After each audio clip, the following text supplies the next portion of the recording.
Merienda ba hanap nyo? Tara gawa tayo. Merienda kahapon, hindi ngayon. Ginataang bilo-bilo with sago and langka.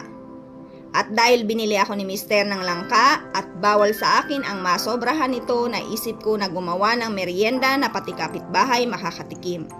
Paano gawin? Simulan natin sa glutinous rice flour.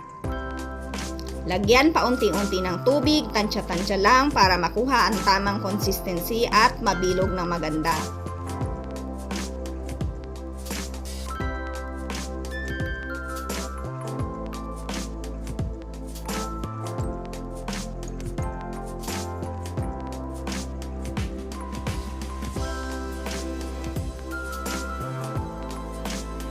One teaspoon gamit ko pansukat, pwede nyong paliitin kung gusto nyo para mas maraming bilo-bilo magawa.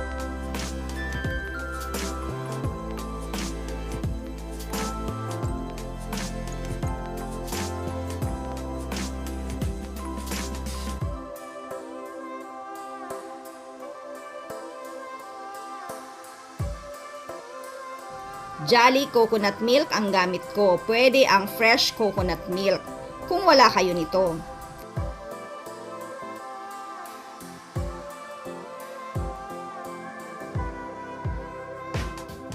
Magdagdag ng tubig, pwede ang ikalawang piga. Asin at Jolly Cow kondensada para mas creamy at masarap. Pwede rin ang asukal. Kung kagaya namin kayo na mas gusto itong malamig, iubos ang 1 can kasi ginagawa namin itong dessert. Pinoy tayo, ginagawang dessert ang merienda, kaya adjust accordingly. Mag-add ng vanilla flavor. Nagdadalawang isip pa ako dyan kung 1/2 teaspoon ba o 1 teaspoon, kaya dinagdagan ko. Takpan kung can coconut milk ang ginamit nyo. Haluin at pakuluin kung fresh coconut milk para hindi magbuo-buo. Kapag kumukulo na, ilagay ang glutinous rice ball. Hintayin lumutang at kapag lumutang na, sign na yan na luto na. Ilagay ang lutong sago at langka.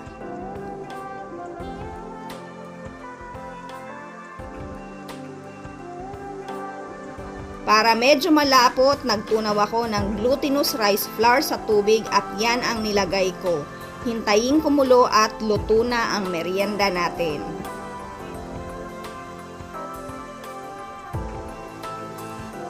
Mga mamis, eto na yung ating finished product. I-serve nyo na habang mainit-init pa.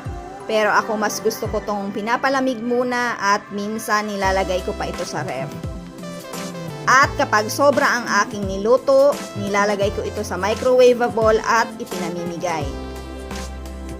Kung naghahanap kayo ng merienda, itry nyo na to at maganda din itong pambenta. Thank you for watching. Follow me for more videos. Enjoy!